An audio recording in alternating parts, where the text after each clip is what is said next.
3. peatükk Öö metsas. Põleva rookatuse praksatused rebestasid õhku ja leekide varjud virvendasid Greti ja võõra näol, kui nad teineteist mõõtsid.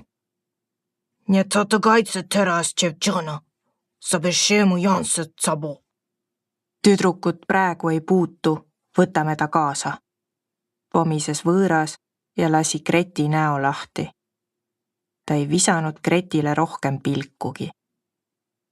Jässakas mees, kes Gretti kogu aja oli kinni hoidnud, silitas haisva, kasimata käega tüdruku põske. Käsi libises üle näo ja sirutus särgi kaelusest sisse rinda käperdama. Gret jäi hästi vaguralt paigale. Jässakas kompis ahne mõnuga, enda ülemvõimu nautides ja mõmises Gretile kõrva.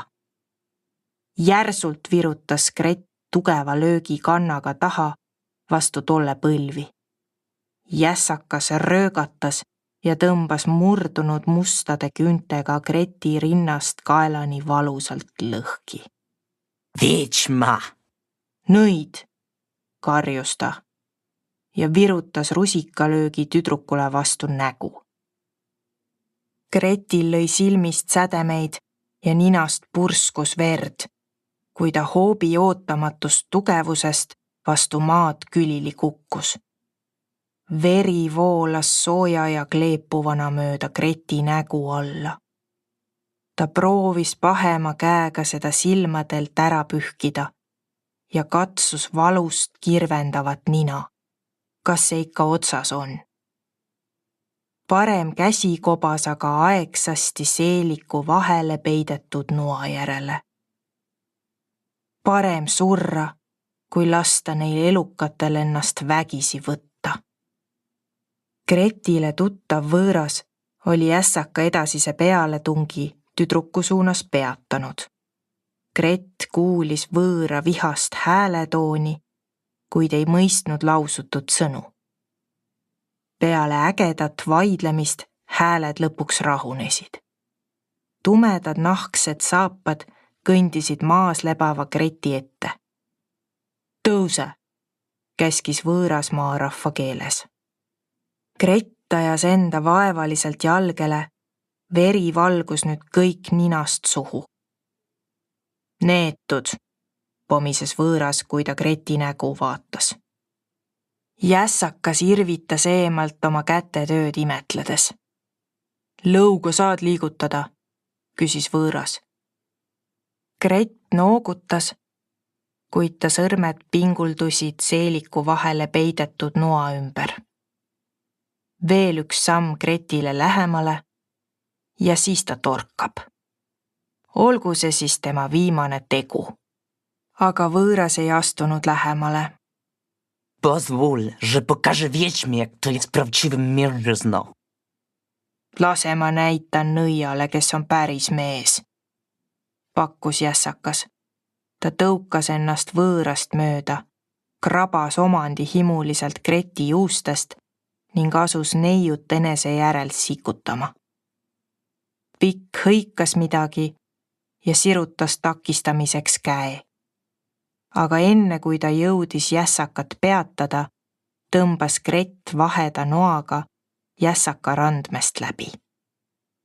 Kui karjuv mees ta seepeale lahti lasi, suskas Gret sama noa käe pidemeni jässakale kõhtu.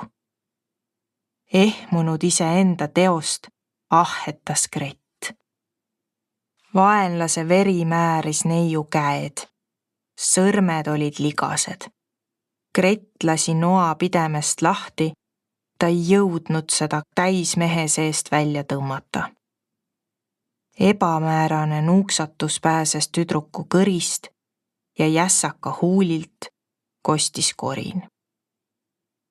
Sõjamees vajus Greti jalge ette maha.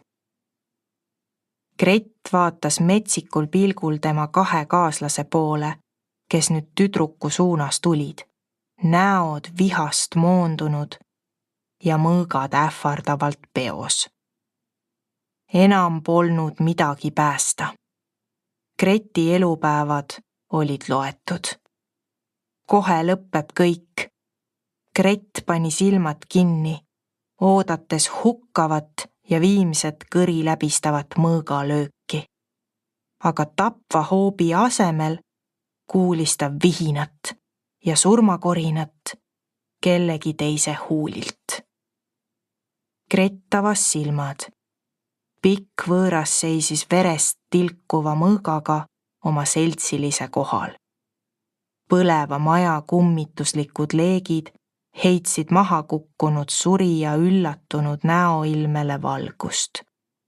Kaela juures laienes järjest tume laik. Hoia nüüd varju, kähistas võõras seljaga Greti poole. Ta käsi tõukas tüdruku puunajale. Seejärel mees kummardas ja tõmbas Gretile kuuluva noajässaka ihust välja. Pühkis terariista vastu surnu räpast särki puhtaks ning pistis selle endale vöö vahele. Teine võitluskaaslane oli jässaka kõrvale kärvanud. Greti süda läikis põlemise vingu ja värske veretöö lehast, mis neid ümbritses.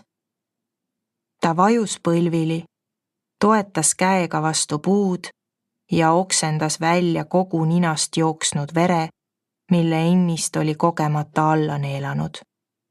Lõpuks, kui üksnes vastikuse ja õõva värinad ta kehas vappusid, ulatas võõras talle käe. Tule! Kuhu? Küsis Gret varrukaga suud pühkides. Poolakate eest pakku, vastas võõras. Gret vaatas võõrast uskumatul ilmel. Kas ta polnud äsja kuulnud, kuidas võõras ise poolakate keelt kõneles? Kas polnud need tema võitluskaaslased, kes siin surnuna lebasid? Ühe oli Gret tapnud ja teise oli võõras ise mingil põhjusel maha löönud. Gret vaatas tumedat kuju enda ees. Oli too tõesti vanakuri. Viib ta Greti enesega kaasa, aga Gret ei saa minna repese juurde tagasi, kui jätab vaenlasele verise raja jälgede ajamiseks. Gret haaras kõhklevalt pakutud käest, võõras tõmbas ta jalule. See on sinu jagu. Mees tagastas Gretile noa. Kes me teele satub, peab kiirelt surema, selgitas võõras ja lükkas Greti enda ees metsa sügavamasse varju, heites ümbruskonnale veel viimase valvsa pilgu. Vaikides liikusid nad läbi hämara metsa kaugemale tamme tugevat ossavast talust, kaugemale repese onnist, kaugemale kõigest, mida Gret oli teadnud ja kalliks pidanud. Gret pidi jooksma, et püsida võõra kannul, kelle samm oli pikem. Kuhu on minna? Päris Gret, kuid võõras vaikis. Kevadöö kiskus väga jahedaks.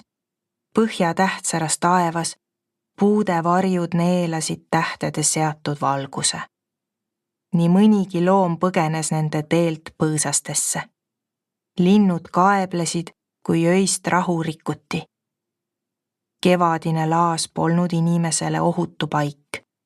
Hundikarja või poegadega karu teele ei tahtnud sattuda. Lisaks veel poolakad ringi luusimas. Gret ei julgenud rohkem kõnelda, kartes nende asukohta vaenlasele reeta. Kui nad pika kõndimise järel viimaks seisma jäid, kuulis Gret lähedal voolavat vett. Siin pidi ojake olema. Võõras otsis midagi pimeduses, samal ajal kui Gret puhus jääkülmadele kätele sooja õhku. Verest niisked riided ta seljas levitasid külma ja paigale jäädes hakkas Gret märgatavalt värisema. Võõras murdis lähedal asuva puu otsast jämeda kuivanud oksa. Kostis ragin, kui mees oksa tükkideks lõhkus. Seejärel oli pimeduses kuulda kivide kokkulöömise häält ja kottpimedasse metsa tekkis valgus. Tulekeeled neelasid kuivanud oksi. Grett puges kärmelt lõkkele lähemale, nii külm oli, et jalad, käed olid päris tundetuks muutunud. Ennast viivu soojendanud, tahtis Grett võõrale appi minna oksi murdma. Jää lõket valvama, käratas mees pahuralt, kui Gretti enda suunas liikumas nägi. Grett vahtis võõrast imestunult, aga läks siis kuulekalt tagasi lõkke äärde. Nüüd oli tal mahti vaadata, kus nad asusid. Grett oli siinsesse tihedasse metsa varem sattunud. Rooksest eemal polnud siin lähedal ühtki mõisa, küla ega inimese eluaset. Karu koopa teadis Grett kuskil olevat ja allika. Praegu nad asusidki allika lähedal 2 suure rahnu kohtumiskohas. See pakkus kaitsvat nurgakest. Võõras naasis mõne aja pärast pimedusest. Ta virutas toekad oksad rahnu kõrvale maha, mille peale Grett võpatas. Mind ei pea sa kartma, arvas võõras peaaegu lõbusal toonil. Grett ei leidnud selles midagi lustlikku.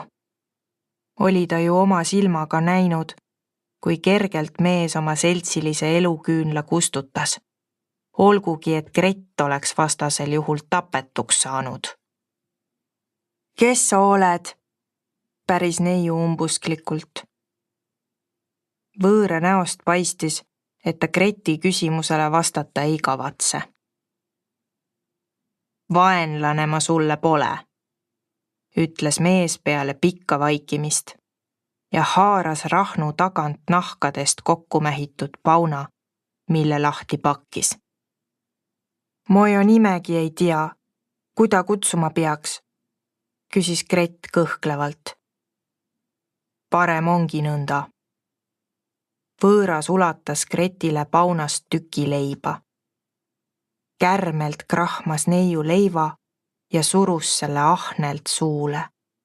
Must kui öö, kõva või pude, iga raas kallim kullast. Kulda ju süüa ei saanud. Kevadel ei saanudki Grett iga päev söönuks, sest talvevarud olid selleks ajaks otsakorral ja vilja valmimiseni läks aega. Täna oli ta vaid hommikul miskit hamba alla saanud. Mees lõikas noaga lihatükist käntsaka ja ulatas selle Grettile. Liha oli toiduks kevadel üksnes jõukatele sõjameestele, mõistis Grett, kuid ei lasknud endale 2 korda pakkuda. Vaikuses ahmis Grett üht maitsvaimat kõhutäit metskitse liha, mida mäletas olevat saanud, ja avaldas seejärel soovi oja äärde jooma minna. Mees viskas punniga nahast paunada jalge ette. Täida see kah. Grett kobas teed, sest ta silmad olid lõkketule valgusega juba harjunud.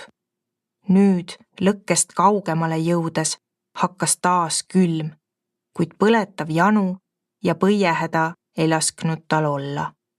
Asjad puudaga korda ajanud, läks Grett allika juurde, pesi hoobist hella nägu ja katsus sõrmedega üle tundetuks paistetanud nina ja huulte. Väike tasu, mida maksta elus püsimise eest. Hambad olid suhu jäänud ega loksunud. Külmast värisedes koperdas Grett tagasi lõkke suunas. Oli liiga pime, et leida teed raparepese onni juurde. Üksi ekselda oleks liialt ohtlik ja külm ka. Lõkke juures jäi Grett ebalevalt vaatama võõrast, kes looma nahkadest kokku õmmeldud teki peal pikutas, hiiglaslik keeppüll. Võõras patsutas kohta enda kõrval.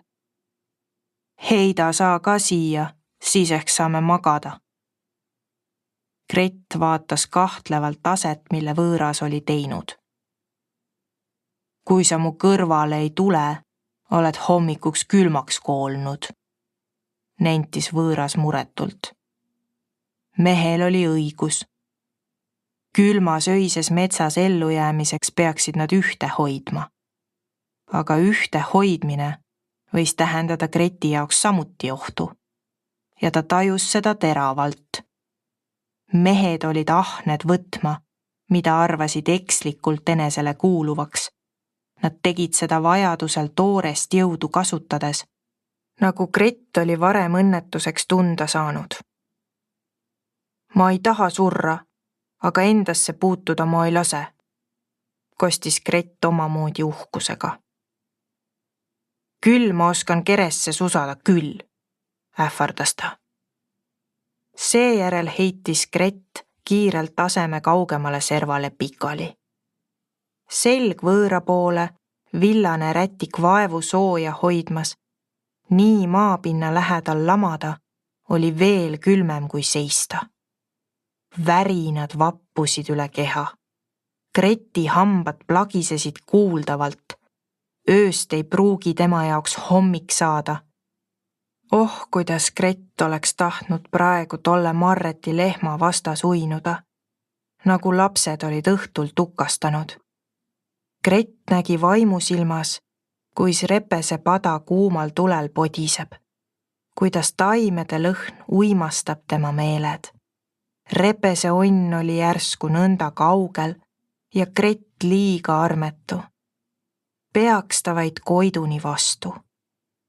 Greti mõttelõnga käristas ootamatult suur kämmal, mis Greti ümbert kinni haaras ja veel enne, kui tüdruk jõudis seda minema lüüa, tõsteti ta võõrast üle lõkkesoojale lähemale.